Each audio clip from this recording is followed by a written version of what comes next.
Baruch atah Adonai Eloheinu melech haolam asher kiddushanu b'mitzvotav v'tzivanu l'asuk b'divrei Torah. Varevna Adonai Eloheinu et divrei Toratcha b'finu p'fi b'cha beit Yisrael v'niyeh anachnu v'tze'etzeinu v'tze'etzeim b'cha beit Yisrael v'lani yodea shemecha v'lomdei Toratecha lishma Baruch atah Adonai l'mei Torah le'mo Yisrael. Amen. Amen.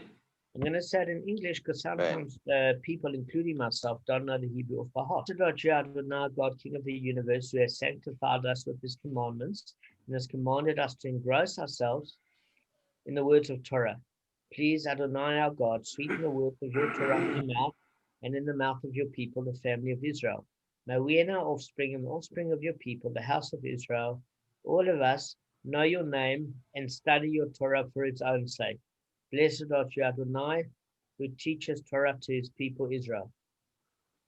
Then the Hebrew of the next verse, Baruch atah Adonai Eloheinu melech haolam, asher b'chabanu mikol hamim v'natan lanu torato, Baruch atah Adonai notei Torah. Amen. Amen.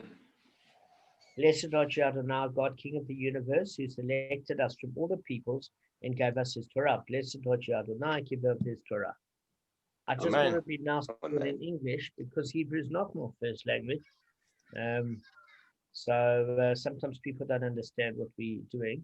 Just firstly, I'd like to say that you may not all know me, but I do know you all because Damon has sent me recordings here and there of his shiurim, of your shiurim together, and it had been a wonderful privilege to listen to them. To see how wonderfully Damon leads the group and how wonderfully all of you partake. It's a high caliber, a very, very special, a very, very, very special shiur. And one of its kind in the world. And even though you may not, I'm not only speaking about as far as Damon is concerned, but as far as all of you are concerned, that it's something very, very unique to have. Just 1 second. יודלה, זה רק 10 דקות כאן, ואני חושב שהם גם שומעים שם. בואו נעשה כמה שיותר. Okay, sorry. So, why is it so unique? Because firstly, it's a very deep shiur, and it's a wonderful shiur, and people, you're all coming from where you are, which is very different to a lot of the books that you see in my background here, and as far as maybe a background, even though my background might be similar to yours, being about tshuva myself, but suddenly it's like coming in. I'm sure you all feel it. The time that you learn is coming into a completely different paradigm, and it's not just something cognitive. It's far, far more than that. And even though the debate and the queries and the notes that are made are all on a very high level, but it's not something which is a matter of mind. It's far beyond that. It goes, and I'm sure you all, I have no doubt that all of you feel that and are aware of that there's something which is far beyond. And that is what Chanukah is about. You see, the Greeks enjoyed and splendid, or were very much in favor of intelligence and originality. They're very much in favor of that, and so they said that the Jews could continue keeping Torah, keeping Torah, but meaning keep your Torah as something which is cognitive, something which is wonderfully intriguing, which is wonderfully deep. But don't speak to us about things of purity and impurity, things that we can't understand in our minds. That's why should someone, because something happened, he touched a dead lizard, so now he's tameh, and if that lizard was alive, so he's not tameh, for example. These are things that are esoteric, and that's too much. We're not interested, the Greeks said, in having a religion that is beyond our minds. Now, when we have our own connection with Hashem, so very often it's we also limit our connection to our minds. For example, if I say that I accept that there is a creator, understand that there has to be a creator, it cannot be, if we even take the simplest of things, if I take a book and at my hand, and there has to be someone that thought about this book, that fashioned the book, there has to be a printing place, there has to be colors in the, etc. No fool would say that that book was created by itself. So if we talk about a world, an entire world, and all the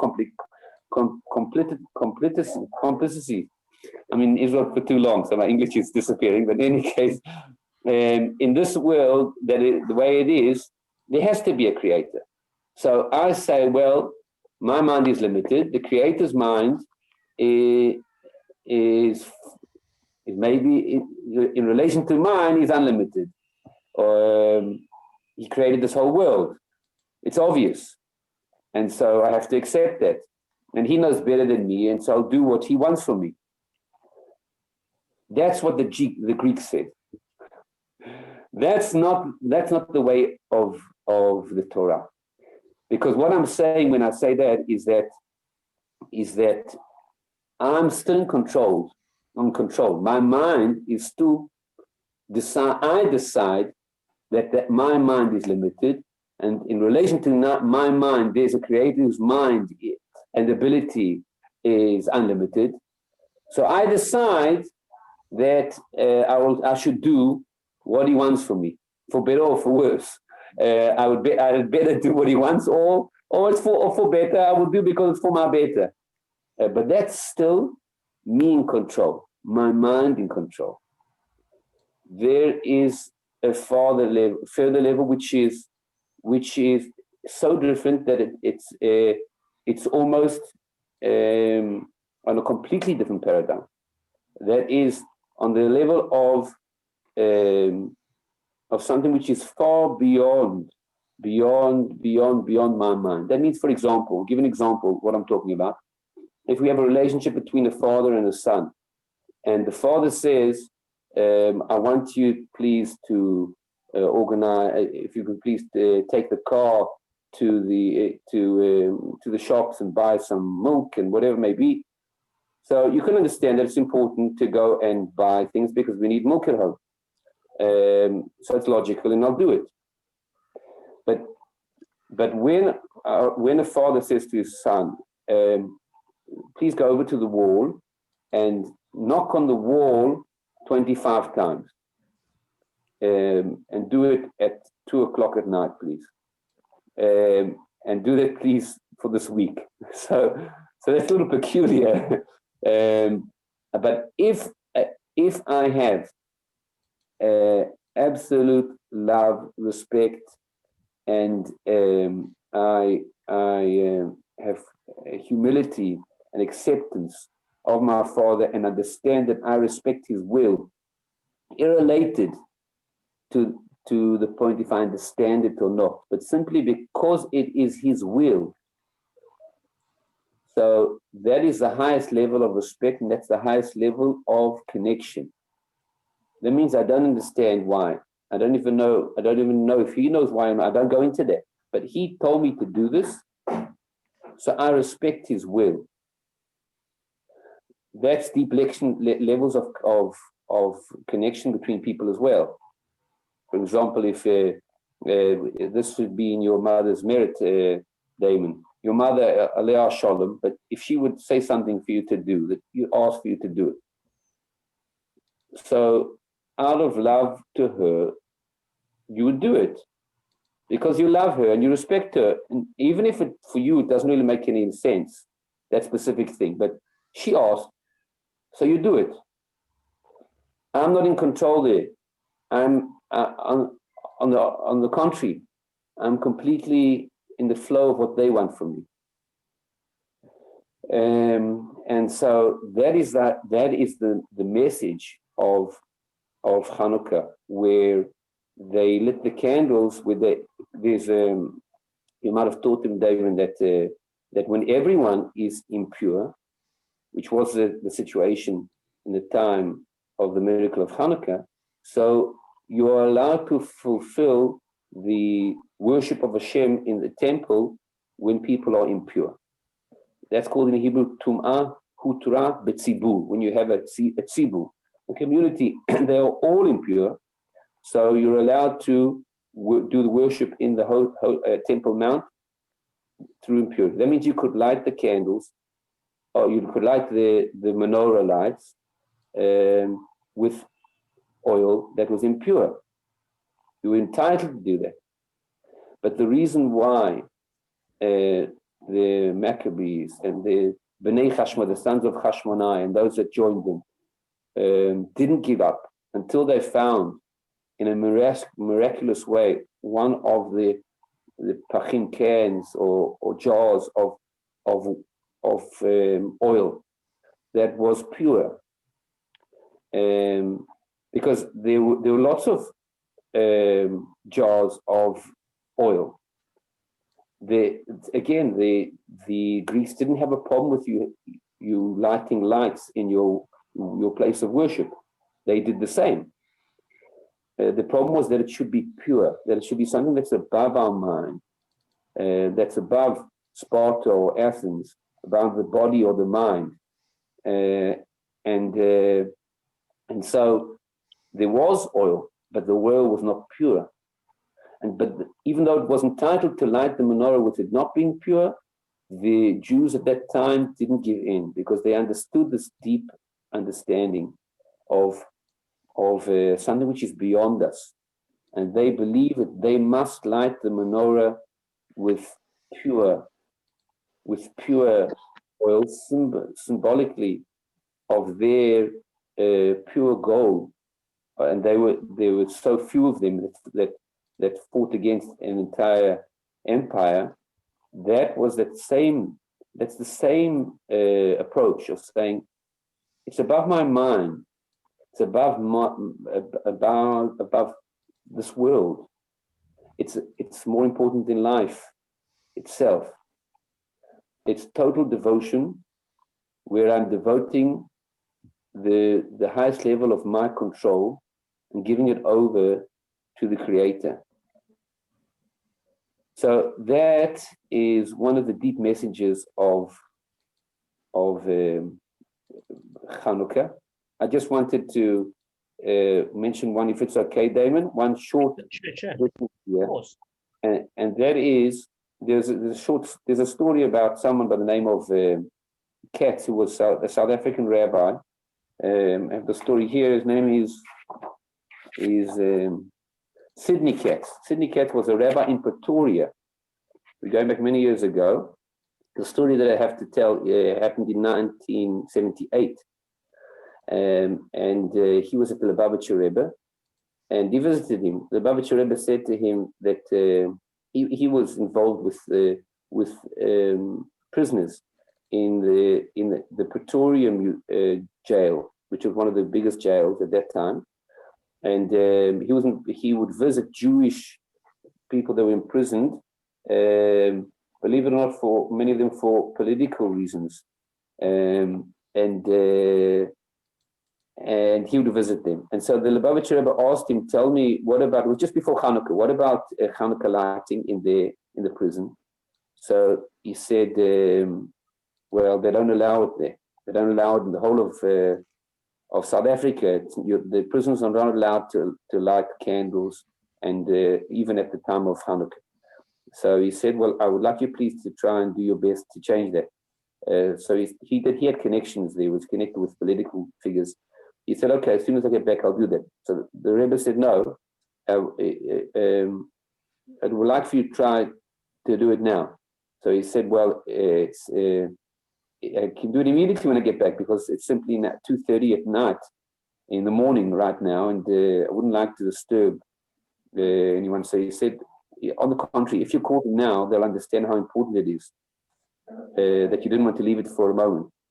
So he did it. He went and he called from there, from the quarters of the high quarters of the Lubavitcher Rebbe, and he called them, and he said that he called. There was someone that he woke him up in the middle of the night, who was in charge of religion in South Africa at that stage in the parliament, and that's exactly what happened. Because they woke him up in the middle of the night, they understand how important it was, and he immediately he accepted upon himself to change that. And from that day on, the Jewish prisoners in the whole of South Africa were allowed to light candles. And then he came back to the Lubavitcher Rebbe, Rabbi Katz, and told him what he had done. And it was just in the next room where he had called from the phone there. And the Lubavitcher Rebbe said to him, okay, now in all of the states of America, the prisoners are allowed to light candles. But in New York, they are forbidden. I'd like you please to do what you can to change that. So he said, I don't have any connection with people in New York. He said, I'm sure you'll be successful. Okay, so he called up, he said, speak with Rabbi Hecht, who was in charge of prisoners, Jewish prisoners in New York. He did that, and it was just before the 25th of December. And so everyone was quite, people, the governor was obviously quite busy. But he understood that there was no no's to get from the Lubavitcher Rebbe, so he immediately called him up. So that person's at the beginning was the governor was taken back. Why you know that I'm at a party just before an important party here. So he said, yes, I understand, but this issue, I just wanted to let you know that in South Africa, I mean, that was obviously looked at a third world in relation to America. In South Africa, all of the prisoners are allowed to light candles at the time of their festival at Chanukah, whereas all the states in America are allowed other than New York. So the response was again, well, if that's the case, so I'll immediately change that. And so from that moment onwards, all the prisoners were allowed to light candles in prison. The story goes on, but the point is that there are many points here. But one of the major points is that if we have what I wanted to say to all the participants here of your special shiur is that if you have learned anything, if you understand, and you have learned so much over these many shiurim that you've had, Hashem has given it to you in order to give it further. Just like the Lubavitcher Rebbe didn't give up and took it further and further. And like I said, the story goes on more, and he did more things and demanded more. So we need to demand more of ourselves to give of that light, the Torah light. Ner mitzvah, the Torah, the mitzvah are related to candles. The Torah and the Torah is corresponded to light. We need to enlighten the world, where every person, every time, and even in ourselves, thoughts and mind and actions, we are messengers, we are ambassadors of Hashem in the world, to make people happy. And the highest level of happiness that we can bring is to bring them to that higher level of godliness, and specifically this lesson that Chanukah teaches us, that we mentioned at the beginning, of a connection which is far above our cognitive connection, something which is the deepest of the soul and goes above anything of importance in our lives, at the highest level of importance. This understanding brings us to action. It means it's not just not to leave this deep understanding what we're meant to do from Chanukah as something which is separate of our immediate action in life. That means we all need to, all the time, do the best we can to bring light, the light of the Torah, the warmth of the Torah, to all of mankind. So Chanukah Sameach, And thank you very much for this wonderful opportunity. What I've said here is true. I really feel it's a wonderful merit for me to speak with you all, and I really believe that all of you have a very special further message that you should continue to do with all the coming connection with you. Chanukah. Thank you, Shkar. Thank you, Rabbi. Thank you very much. Okay, just one thing is that the few that couldn't make it because it's holiday season and they have kids to sort out, and one of the guys is Kaddish for his parents. This shiur is going to go out to them also because they've also been part of the group, and I've spoken about you in the obviously glowing terms because you're one of my dearest friends, and as well as somebody I look up to as a mentor and the person that actually managed to get the Greek mindset out the head growing up relatively as a Baal Tshuva, which has been a lifetime of work. Where you think like a Jew, I still think a little bit like a Greek, and I'm working on it every day. So they still get benefit from your shiur, even though they're not at this particular point able to join the shiur, because we weren't sure if you were able to make it, so I didn't tell anybody. Okay, thank you very much. That's lovely, Damon. Thank you. All of the best time to pray, not to forget for all of us that the highest level of this idea of Chanukah is when you light the candle lights this evening. That half hour next to the candle lights is the time that you should give the best of your prayers that you can. Understand that all the heavens are open, and that's the time for the prayers for yourselves and for the whole of mankind. Thank you very much. Okay. Thank you. Okay. It's been amazing. Thank you. Thanks, Thank you. Shkar. All of the best to all of you. Thanks, Daniel. Yeah, thank you. Bye-bye.